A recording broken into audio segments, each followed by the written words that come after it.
सवाल ये भी है कि मंत्री साहब भी आए, मंत्री साहब ने तो बात नहीं की किसी से यहाँ पे, और पुलिस ने इतना तगड़ा कॉर्डन लगा दिया है कि आगे कोई जा नहीं सकता, मीडिया वाला भी। तो सवाल कैसे पूछें, सवाल उनसे कैसे पूछें जो पदों पे बैठे हैं, ओहदों पे बैठे हैं, और उनसे कैसे सवाल किया जाए कि आखिर ये जो हुआ वो आखिर क्यों हुआ। लेकिन हम सवाल यहाँ पहुंच रहे हैं उन लोगों से जानने के लिए जो यहाँ रहते भी हैं आसपास के इलाकों में, जिनकी चिंताएं थी, उनसे जानने की कोशिश करते हैं वो क्या सोचते हैं।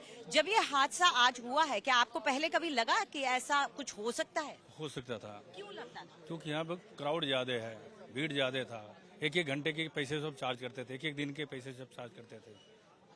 आप यहीं आसपास रहते हैं, आपका नाम क्या है? मेरा नाम दिनेश सिंह है। दिनेश सिंह।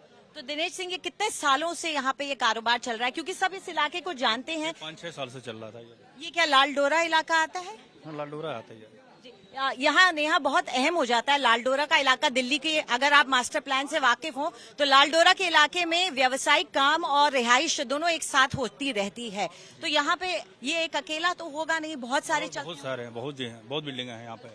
तो खतरे का अंदेशा खतरे का अंदेशा है सारे। आप लोगों ने कभी जताया? लेकिन नहीं चल सकता सुनते बात का। किसको जताने की कभी? भाई कई बार कोशिश, सब मिली भगत होती है, क्या बोला जाए, किसी कोई सुनने की राजी नहीं है। जो एमएलए हैं, पुराने एमएलए आपके काफी लंबे टाइम तक रहे, उनको बताया कभी, या जो नए एमएलए? बताया, सबको पता है, सब चलती उन्हीं की है। किनकी? जो पुराने महकमे में रह चुके हैं। तो ये जो आग लगी, इसके बारे में आपको कब पता चला? और सर आप भी इसी इलाके के हैं सर? चलिए, तो आम लोग भी यहाँ पे इस बारे में बात करने से अभी इस वक्त ज्यादा खुश नहीं है, वो भी कतरा रहे हैं, क्योंकि समझना ये जरूरी है, ये इलाका लालडोरे का इलाका है। और लालडोरे को लेकर के हम लोग शुरुआत से ही जब भी दिल्ली में रिपोर्टिंग करते आए हैं, एक बात साफ रहती है कि यहाँ खतरा हमेशा बना रहता है, क्योंकि एमसीडी के बायलॉज यहाँ पे लागू नहीं होते हैं। ऐसे में अगर अनियमित तौर पे कोई भी कार्रवाई होती है, कुछ भी इमारत बनती है, तो सब उसको नजरअंदाज कर देते हैं। ना एमसीडी ध्यान देती है, ना दिल्ली सरकार देती है, ना पुलिस ज्यादा चिंता करती है, क्योंकि जब इलीगल कंस्ट्रक्शन होता है या इस तरह से बेतरतीबी से चीजें बढ़ती हैं, तो पुलिस का भी काम होता है खबर देना एमसीडी को। इस वक्त हमारे साथ मौजूद है संजय गोयल, जो सुबह 8:30 बजे के करीब 8:20 पर जो आग लगी उस वक्त से यहाँ मौजूद थे, और आपको देख के लग भी रहा है संजय जी आपके हाथ काले हो गए हैं। क्या स्थिति हुई? क्या 8:20 पे मैं जहाँ पर जो स्नैक लाइट में जो आग लगी थी उसके बारे में, यहाँ पर धुएं का बहुत जबरदस्त दमघोटू गुबार यहाँ पे आया। मैंने फल वाले से पूछा, बेटा किस चीज का धुआं है? कह रहे स्नैक लाइट में आग लग गई है। तो फिर वो धुआं सिमट करके आग में परिवर्तित होकर के आग फैलने लगी। फिर हम सब लोग, मैं भी और मेरे साथ और भी कई लोग थे, हमारे साथ हमारा बीट कांस्टेबल दिनेश यादव भी था।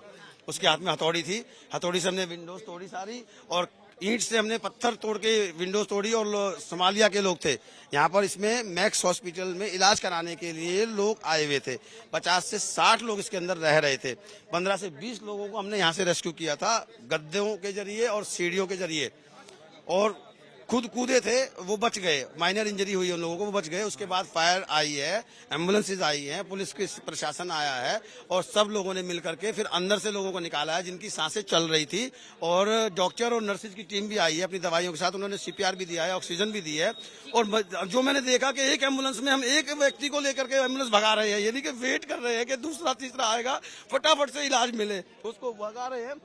बहुत सारी एम्बुलेंस की लाइन लगी थी। और आसपास भिकाजी कामा प्लेस से हमारे पास फायर आई है, नेहरू प्लेस से हमारे पास फायर आई है, ओखला से हमारे पास फायर आई है। जितने भी नजदीक फायर स्टेशन थे सब जगह से फायर आ गई है। एम्बुलेंस भी सब जगह से आ गई है, वसंत कुंज से भी आ गई है, और समय पर बचाव कार्य हो गया। मैं कहता हूं कि 90% बचाव हो गया। दिनेश जी, एक अच्छी बात है कि आप मानते हैं कुछ लोग, काफी लोगों को बचाया गया, और मैं आपको देख करके स्थिति का अंदाजा लगा सकती हूँ कि उस वक्त क्या था।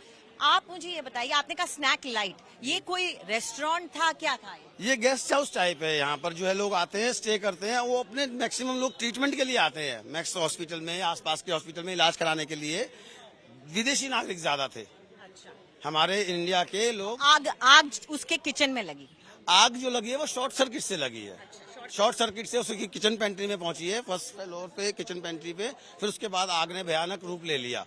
लेकिन अगर फायर, मैं कहता हूं समय पे नहीं आती तो बहुत भयानक हादसा हो सकता था। दूसरी जगहों पे भी फैल जी हाँ, सकता जी था। हाँ, जी हाँ। लेकिन कुछ खबरें ऐसी भी आ रही थी कि और रास्ते भी बंद बिल्डिंगें- किए हुए और थे। भी बिल्डिंगें जद में आ जाती। नहीं, रास्ते तो बंद नहीं थे, लेकिन जो दरवाजा है वो उस पे ताला। जो लोग अंदर रह रहे थे उनको मालूम ही नहीं है ना कहाँ जाना है, कहाँ से आना है। वो विदेश से आए हुए थे, ना कोई इतनी अवेयरनेस थी कि बताया जाए कि सेफ्टी पॉइंट्स क्या है क्या नहीं है, वो सब चीजें नहीं थी।